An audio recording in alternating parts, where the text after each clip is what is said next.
शनिदेव की पूजन विधि। सर्वप्रथम शरीर की शुद्धि हेतु हाथ में थोड़ा सा जल लेकर कहें, हे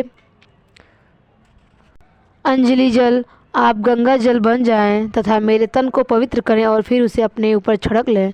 इसके बाद गणेश जी का सुमिरन करें और उन्हें प्रणाम करें। इसके बाद दाहिनी हथेली में पान, सुपारी, अक्षत, तिल, गंगा जल, द्रव्य और फूल, बिल्वपत्र और चंदन लेकर इस प्रकार उच्चारण करें, हे शनिदेव, मैं कलयुग वासी हूँ। पृथ्वी लोक में मेरा वास है। मेरा अमुक नगर है, अमुक मास है, अमुक पक्ष है, अमुक तिथि और अमुक नक्षत्र है। आप मेरे समस्त कष्टों को नष्ट करें, मैं आपका संकल्प करता हूँ। इसके पश्चात हथेली की वस्तु शनिदेव के सिंहासन पर समर्पित कर दें। इसके बाद गंगा जल या साधारण जल से शनिदेव की मूर्ति को स्नान करावें। इसके पश्चात अक्षत, तिल, बिल्वपत्र, पुष्प, चंदन तथा पुष्पांजलि श्रद्धापूर्वक समर्पित करें। ऐसा कहकर हाथ जोड़कर क्षमा प्रार्थना करें, हे शनि, आप सूर्य के पुत्र हैं तथा यमराज के भाई हैं। आप ही मेरे आधार हैं। मैं कर्महीन हूँ, क्रियाहीन हूँ। आप मेरी भक्ति को स्वीकार करें तथा मेरी भूल को क्षमा करें। आपको बारंबार मेरा नमस्कार है। उसके बाद कथा को प्रारंभ करें। आज्ञा दी गुरुदेव ने, दीना शीस झुकाए, कथा कहो शनिदेव की, भाषा सरल बनाया। सर्वप्रथम श्री सरस्वती को सुमिरन करके, गणपति जी को नमस्कार करके तथा अपने गुरुदेव के चरणों में माथा नवाकर मैं श्री शनिदेव जी की कथा प्रारंभ करता हूँ। यह शनिदेव जो मनवांछित कार्यों को सफल बनाने वाले हैं तथा जिन्हें सकल नर नारी और 33 कोटि देवता, योगेश्वर, मुनीश्वर ध्याते हैं, वही देव मेरी त्रुटियों को क्षमा करें और मुझे अपनी शरण में ले लें। मेरे मन में आपके प्रति अगाध प्रेम है। यह बात सर्वविदित है कि जो लोग शनिदेव को ध्याते हैं उनके सकल मनोरथ सफल होते हैं तथा जो ऐसे देव को भूल जाता है वो इस संसार में महान दुख पाता हुआ नरकगामी होता है और अगले जन्म में पशु की योनि में जाता है। जो कथा में तन मन से कहने जा रहा हूँ उसे आप सच्चे मन से ग्रहण करें। एक बार संसार में चारों ओर पूजे जाने वाले नवग्रह एवं स्थान पर एकत्र हुए, परस्पर विविध प्रकार से वार्तालाप करने लगे। जब बात घूमती हुई उस स्थान पर आ पहुंची कि हम 9 ग्रहों में सबसे बड़ा और सर्वाधिक पूजनीय कौन देव है, तो प्रत्येक ग्रह देवता स्वयं को बड़ा कहने लगे। इस बात पर जब शनिदेव देर तक वाद विवाद होता रहा और कोई निर्णय नहीं हो सका तो यह तय हुआ कि चलकर इंद्र से इसका निर्णय करना चाहिए। अतः वह 9 के 9 ग्रह इंद्रदेव के समक्ष उपस्थित हुए। उन सबकी बातें सुनकर इंद्रदेव भी सोच में पड़ गए, किसे छोटा कहूँ और किसे बड़ा कहूँ, किसकी श्रद्धा के पात्र बने और किसके कोप के भाजन। अंत में सोच समझकर निर्णय न करते हुए वे बोले, मैं अल्पबुद्धि एवं इस बात का निर्णय करने में असमर्थ हूँ। मुझे तो आप सभी बड़े नज़र आते हैं और मैं सभी का आदर सम्मान समभाव से करता हूँ। इस पर 9 ग्रह संतुष्ट नहीं हुए और हट करने लगे कि इसका निर्णय आपको अवश्य करना चाहिए। तब देवराज बोले, आप लोग मृत्यु लोक में जाइए, वहाँ एक अनंत न्याय प्रिय राजा विक्रमादित्य राज्य करता है। आप उनके पास जाइए, वह अवश्य आपका कोई न कोई उचित निर्णय कर देगा। इंद्र से निराश होकर 9 ग्रह मृत्यु लोक में जाने को तत्पर हो गए। देवराज इंद्र ने जब उन्हें वहां जाते देखा तो प्रसन्न होकर चैन की सांस ली। इस धर्म संकट से निकलना उनके लिए सचमुच ही कितना मुश्किल था, पर अपनी चतुराई से अपने ऊपर आए संकट को राजा विक्रमादित्य पर टाल दिया। उज्जैन नगरी की उन दिनों सारे ही भारत में धाक थी। एक तो वहाँ राजा विक्रमादित्य के दरबार में बड़े बड़े ज्ञानवान लोगों का सम्मेलन होता रहता था, दूसरे उस न्यायप्रिय राजा के न्याय से उज्जैन नगरी का सारे भारत में डंका बजता था। स्वर्ग में जब नवग्रहों का निर्णय न हो पाया तो वह अपने अपने विमानों पर चढ़कर मृत्यु लोक में आ पहुँचे। ठीक उस समय जब राजा विक्रमादित्य का दरबार ठसाठस भरा हुआ था, तब नवग्रह वहाँ जा पहुँचे। नवग्रहों को इकट्ठे देखकर विक्रमादित्य अपने सिंहासन से उठ खड़े हुए और सभी देवों को सम्मानपूर्वक आसन ग्रहण करने को कहा, किंतु राजा इसके इस सम्मान को किसी भी ग्रह देवता को स्वीकार नहीं किया। तब विक्रमादित्य ने प्रश्नवाचक दृष्टि से उनकी ओर देखा तो बृहस्पति देव ने आगे बढ़कर दृढ़ स्वर में कहा, हे राजन, हम यहाँ पर तब तक आसन ग्रहण नहीं करेंगे जब तक कि आप हमारा यह निर्णय नहीं करेंगे कि हम लोगों में सबसे बड़ा कौन है। राजा अपने ऊपर आए इस धर्म संकट को देखकर पल भर तो घबरा गए, परंतु शीघ्र ही उसने स्वयं को संभाल लिया। उसने अपने मन में एक युक्ति सोच ली। दरबार में छोटे छोटे आसनों की एक पंक्ति प्रवेश द्वार तक चली गई थी। राजा उन लोगों से कहा कि आप यहाँ पर आसन ग्रहण कीजिए और मैं सोचकर अभी आपका निर्णय करता हूँ। यह कहकर राजा अपने सिंहासन पर बैठ गए। सिंहासन के निकट ही जो आसन पड़ा था उस पर भागकर बृहस्पति देव जा बैठे।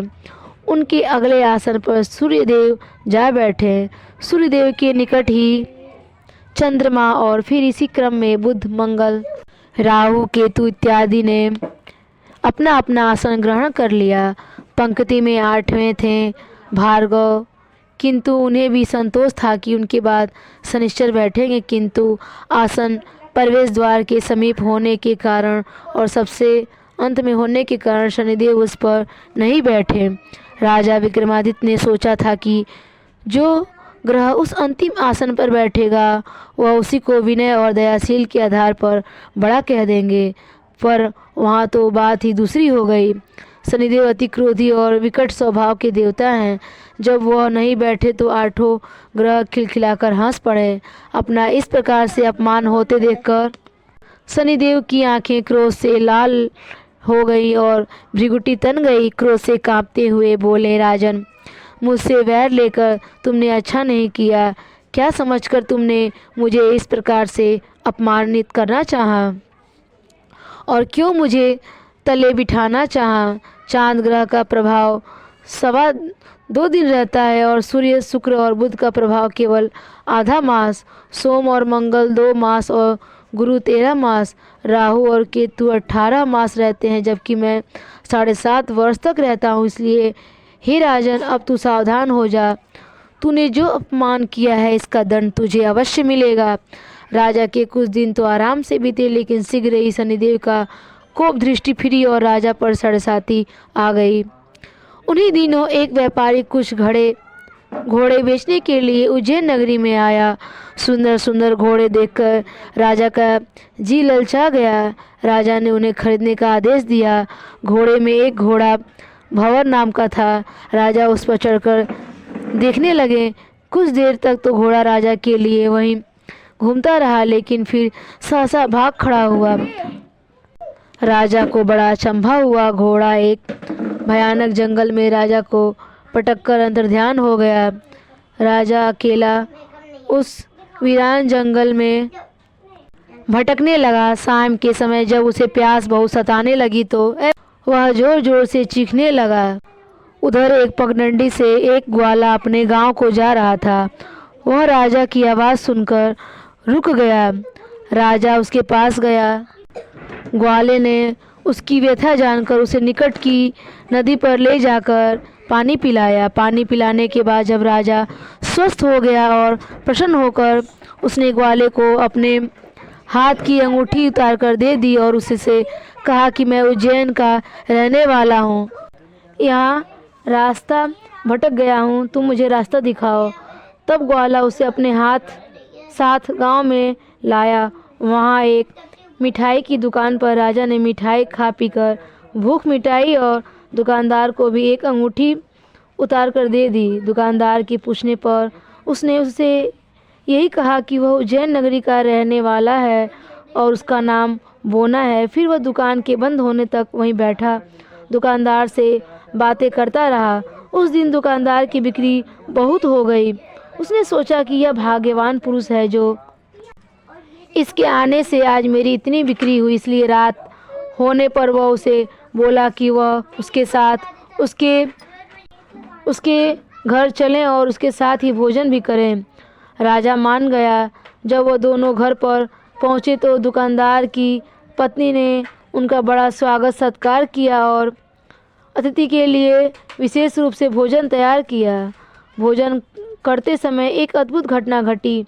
जहाँ राजा भोजन कर रहा था वहीं सामने की दीवार पर सोने का एक सतलड़ा हार टंगा हुआ था। उसके पीछे एक विचित्र चित्र था। सहसा ही वह हार वहाँ से अदृश्य हो गया।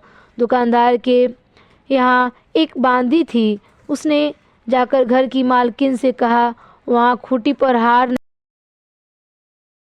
तो उसने राजा से पूछा।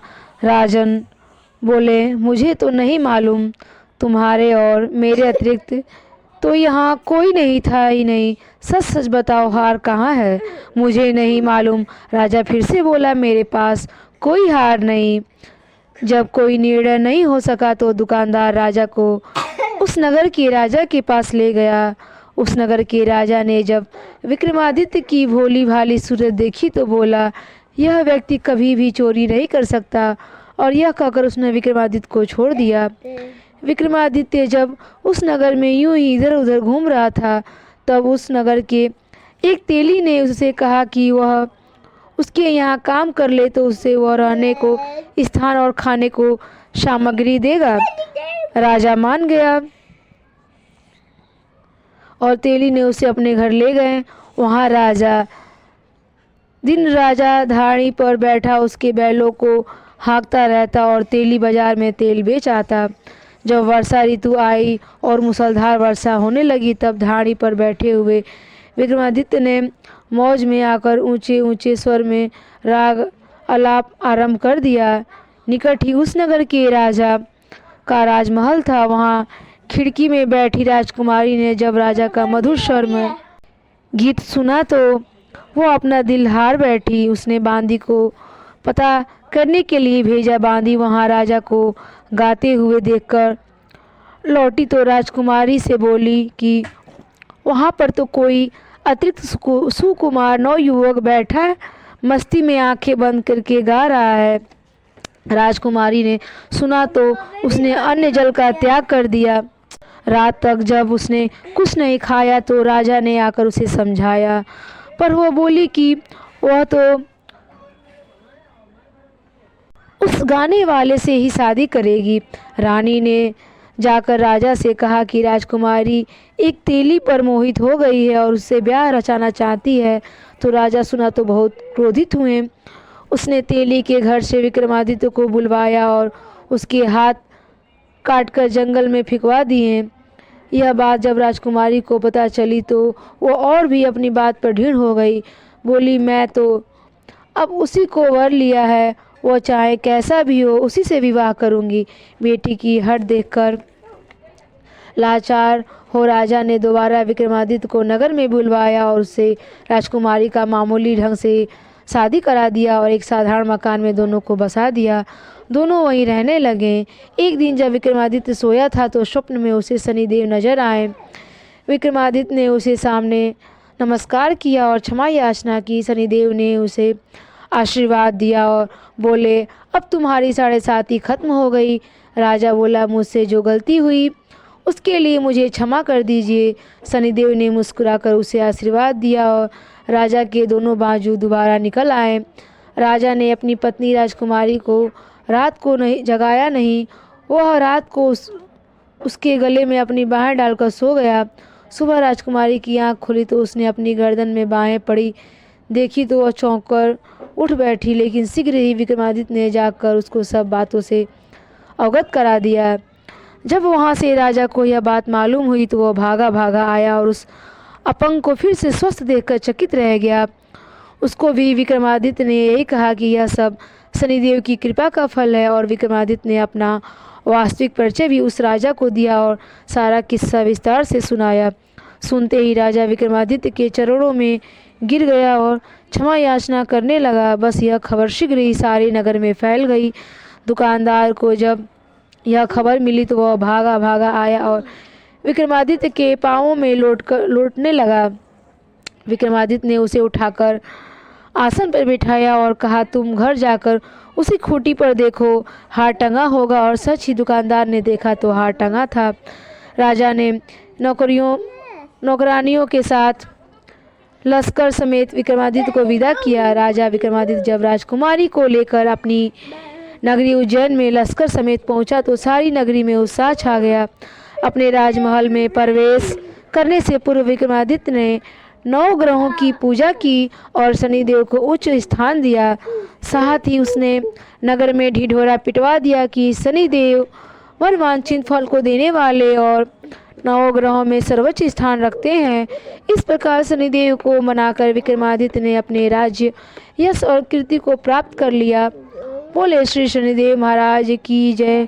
बोलो श्री 9 ग्रहों की जय। जैसी सुनी तैसी कही, इसमें झूठ न साच। विक्रम भूप इतिहास को सज्जनों देखो बाज। सुने सुनावे सनी कथा, गावे जो चितला। सत्य वचन है संत का, वाको संकट जाए। बोलिए शनिदेव महाराज की जय। यह वीडियो आपको कैसी लगी?